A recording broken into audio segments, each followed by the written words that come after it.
Mosquitoes whined by my head like old American biplanes. I swatted them down like I was King Kong. More launched into dizzying waves. Jesus, I muttered, slapping my sweat-slick skin each time I felt the tingle of a mosquito penetrating. I know how wrong that sounds. Imagine how it felt. It was an August night, and northern Maine was hell. The air was thick and ripe with humidity, and the woods spewed bugs like Chernobyl's blown reactors spewed radiation.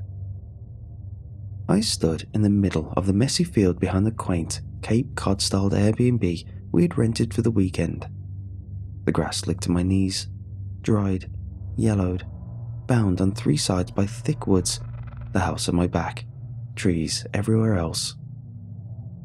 During the day, it was a dull, muddy view, the trees drooping and sad, the grass twisted and dead.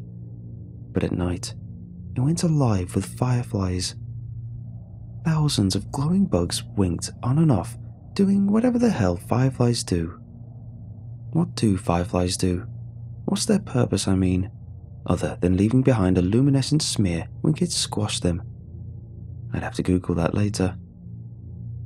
"I caught some, Daddy," my daughter Eileen declared as she waded over to me, bright with excitement over the glowing mason jar cupped protectively to her chest. The grass rose to her neck, parting as she moved through. She was only 6, small and precious, and to her, those things were very important. "Look at 'em dance," Eileen exclaimed, thrusting the jar up at me. Is that what fireflies did? Dance? I made an impressed face at a jar of trapped bugs, a firefly prison. Was that a novel? Firefly Prison? Should be. Great title. "That's great, hon. But where's Mum at? It's time to go inside." She looked around, kind of lost. I sighed. "Once I find him, it's bedtime." "Fine," she huffed, bouncing off to catch more lightning bugs. As I drifted off towards the tall, scraggly, shadow-drenched forest in search of our dog, I felt a shiver ripple up my spine. It was creepy. Quiet and creepy. "Mamet," I called, hating the way my words decayed out into the trees. David Mamet was our dog, a border collie still chugging on at the ripe age of 14, his muzzle grey, his eyes milky with cataracts.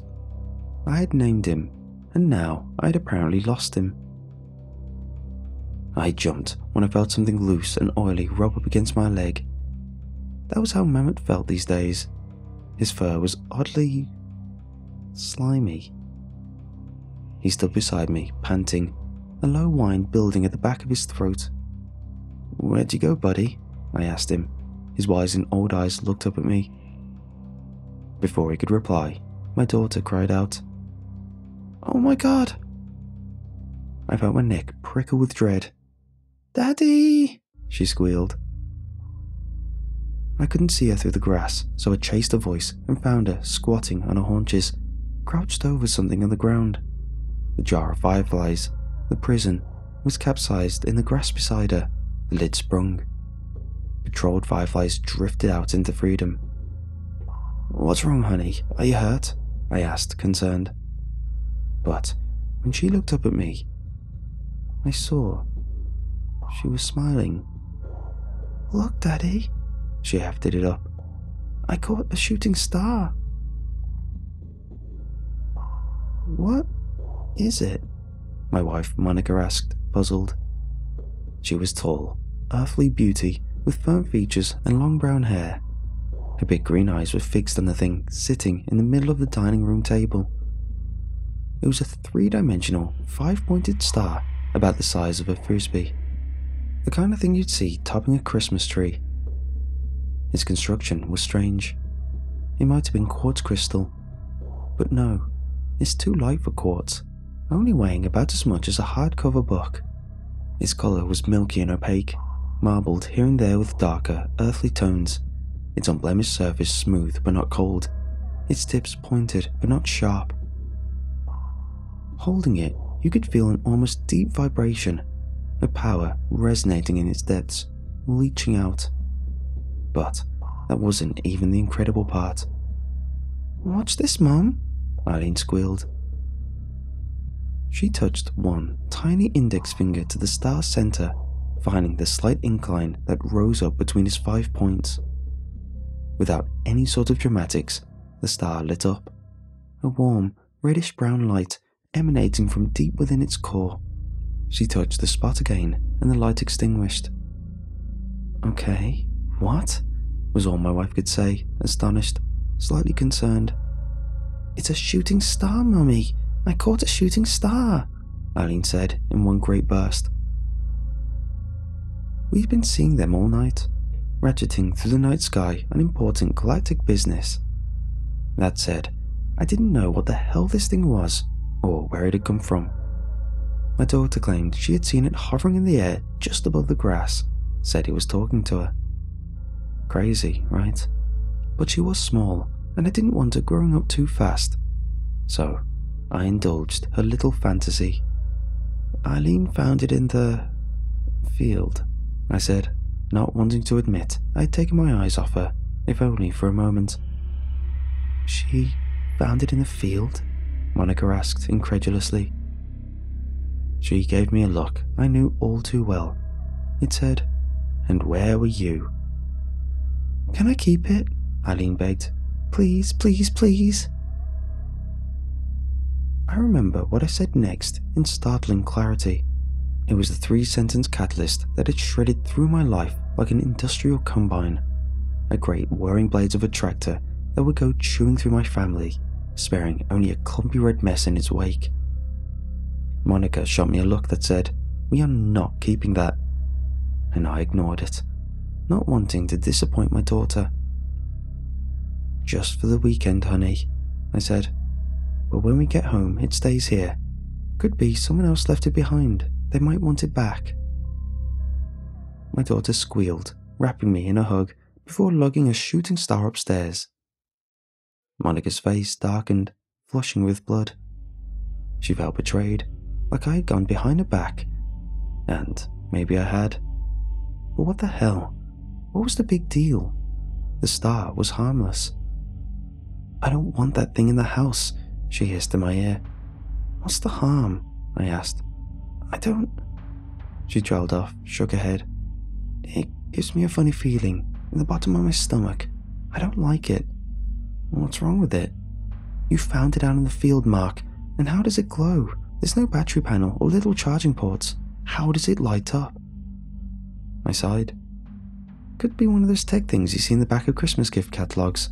Could be nothing to it. They have wireless charging now." She shook her head again, but I could see she was relenting, feeling silly. She pinched the bridge of her nose, sighed, looked up at me, tired. "Where's Marmot? I should take him out before bed." I hadn't seen him since I had to practically drag him inside. He'd been acting strange ever since we found the star, whining and violently thrashing his head, like the thing emanated a high-frequency hum he didn't care for. I'm not sure. Around? When I finally did find him the next morning, curled up in the upstairs closet, he was dead. Blood crusted over his old grey muzzle, running in trickles from his eyes and nose. We buried Mammoth in the back of the field, marking his grave with an oblong rock. His death had put a damper on the vacation, but I'd paid for the weekend, and, despite my wife's protests, wasn't keen on leaving early. We ate dinner in silence, Aileen's star on her lap, comforting her it seemed. After that, my wife and daughter built a pillow fort in the living room, the glow of the star silhouetting them through sheets and blankets. Then the world grew dark, and it was time for bed. I went to kiss Aileen goodnight when I heard her speaking in low tones. I paused outside her bedroom door and listened. "Why would I do that?" she was saying in a hoarse whisper. "I love my mom and dad." What the hell, I thought. I eased open the door and saw Eileen sitting crisscross applesauce on the end of the bed. The star was glowing and levitating head level with her. It instantly dropped to the ground. Eileen looked up at me, startled. What? Then my voice caught in my throat. I couldn't think, couldn't breathe. The damn thing had been floating. What's wrong, Daddy? My daughter's voice came from a faraway place. My vision swam, pinned on the impotent star at the foot of a bed. I could almost feel my thoughts and feelings sucking toward it, like it was lassoing them out of my head. I fished for my voice. It wouldn't come. Then it did, clear as day. It was the voice of lies, of falsehoods and wrongdoings. It was my voice, but it didn't come from my mouth. It was whispered right in my ear. It said, "Stay." I jumped and whirled around. Behind me, the upstairs hallway was empty. It was empty and dark, wrapped in shadow. Then it was flooded with warm, buttery light from Eileen's bedroom. I knew that light. Starlight. The air changed, moved around me, charged and alive. I slowly turned, knowing what I'd find. I turned and saw the star floating just before my eyes. Floating before me, smooth and awful, its light warm and blinding. Red liquid bloomed to its surface, swirling and dancing beneath the star's skin. I knew instantly it was the blood of my family. The world spun around me. Darkness crashed in on my vision. I heard my daughter say "stay" as I crumpled down in the darkness. I awoke in bed, Monica dampening my forehead with a cool towel. "What?" I started. "Shh, you need to rest." "Eileen..." "She's fine. She's asleep with a star." I bolted up in bed, startling my wife back a step. "Get it away from her." "What?" She looked surprised. "It's comforting. It was flying," I snarled. Monica's eyes widened with surprise. Not used to that tone from me. "I don't think having it is such a bad thing," she said, "if it helps to process Mama's death." A cold bolt of unease shot through my chest. Last night, she had been against letting Eileen keep it, but suddenly it was okay. Then I had a revelation, a slimy, awful revelation. I looked at Monica in the eyes, remembering what my daughter had said. "Does it talk to you?" I asked. My wife's face answered for her. The colour drained away. Her eyes darted away from mine, then instantly back. "Does what talk to me?" she lied. I stood up and brushed past her, storming up the hall and into my daughter's room. She was sound asleep, basked in the glow of the star which sat harmlessly on the bedside table. I grabbed it and breezed outside without even waking her. I brushed the star center, dousing its light, and frisbee-tossed it as far away as I could. It spun off, disappearing into the field with a muffled report. Then I went inside and crashed into the deepest sleep of my life.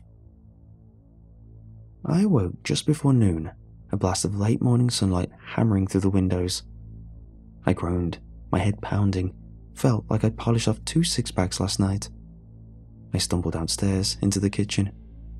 My daughter and wife were at the kitchen table eating peanut butter sandwiches. Monica and I avoided eye contact. The air was loaded, heavy with the aftermath of our conversation last night. I grabbed a mug from the cupboard. The coffee pot shattered at my feet. The mug did a second later. My wife and daughter's heads snapped back up in a bit of slapstick that would have been funny under other circumstances. But there was nothing funny about the star planted on Eileen's lap. The one I'd thrown out last night. "Where?" I wetted my lips. "Where did you get that?" "Where'd I get what, Daddy?" she asked. "Star," all I could manage. She frowned. "Beside my bed?" The room swam. My breath went shallow, a cold rasp in my chest. I was going to faint again. I steadied myself on the counter, looked my family in the eyes. I took a deep breath and they shot into focus. "We're leaving right now." I bolted upstairs and started packing. Monica found me in a mess of clothes. "Mark, what's with you?" "We're leaving early. I said, throwing a jacket into my suitcase, like you suggested. I think... She hesitated. I think we should stay a while. Another week, maybe. This place is where Mammoth died. The dog Eileen's known all her life. She needs time to process that. I couldn't believe what I was hearing. What are you saying? She looked away before summoning the nerve to meet my gaze. I extended our stay for another few days. You did what? Just until Eileen... It's no big deal. Why didn't you talk to me about this? She frowned. We did talk about it last night. No, we didn't. I stopped, my mind racing. Had we talked about it? Last night was a blur, a hole in my memory. I remembered tossing the star into the field, but why had I thrown it outside? I couldn't remember anything beyond that.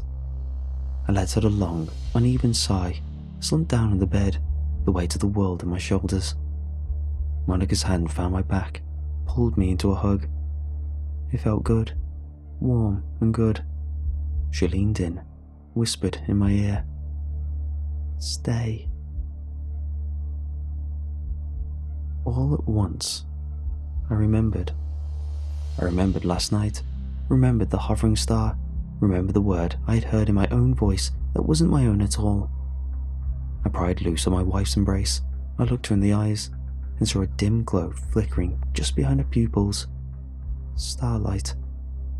A memory fought to the front of my brain, a memory of my wife and daughter sitting in that pillow fort, bathed in the star's warm, soft light. A cold blanket of fear swallowed me. I staggered to my feet. Monica's arms tried to pull me back. I wrenched free. "Stay, Mark, please." I ignored her, rushed out into the dining room, my wife calling after me. Eileen was still at the dining table, her face pale, cheeks gaunt. She looked sick, like a kid from a children's hospital commercial. "Stay, Daddy," my daughter groaned, her voice hoarse. "Can't you stay?" The star was hovering beside her and spinning at incredible velocity.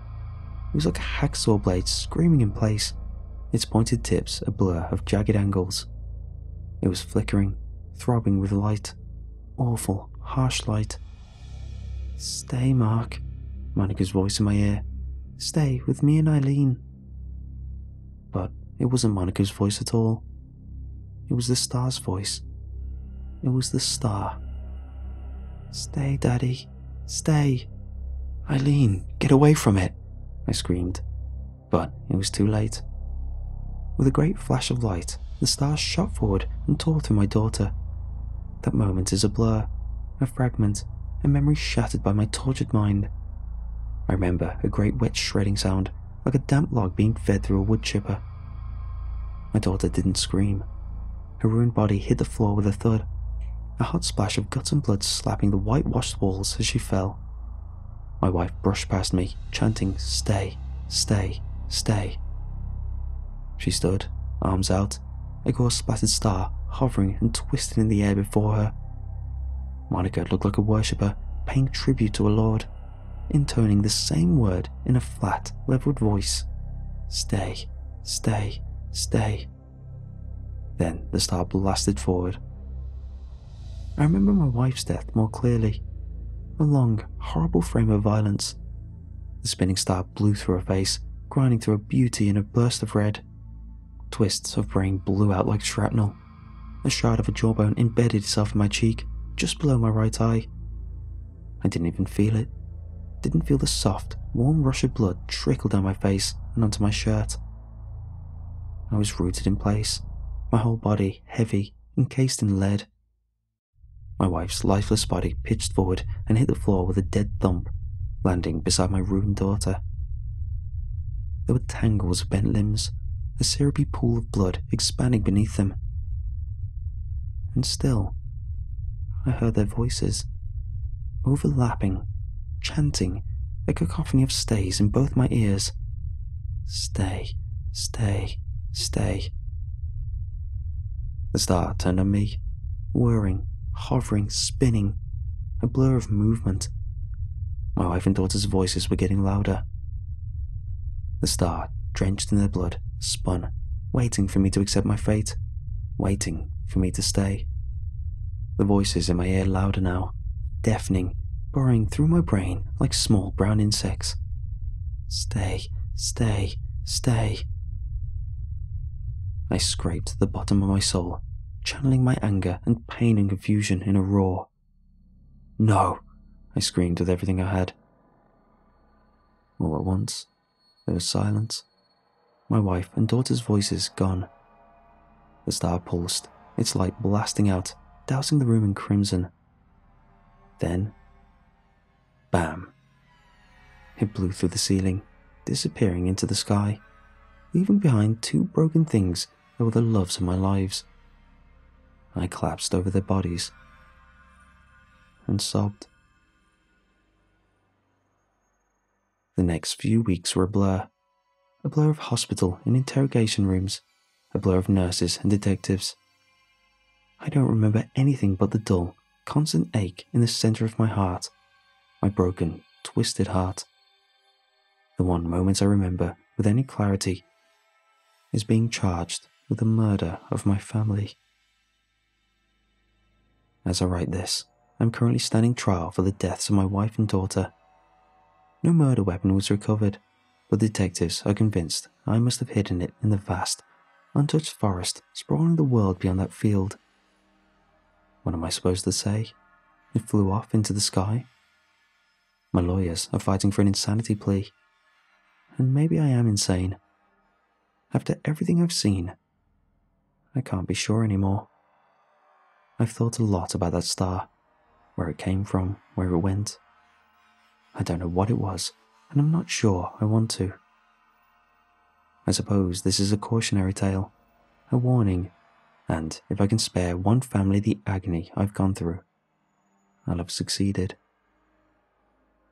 If you ever find a star in the field behind your house, or in the grass, or in the woods, leave it and run. Forget you ever saw it. Run, and whatever you do, no matter what, don't stay.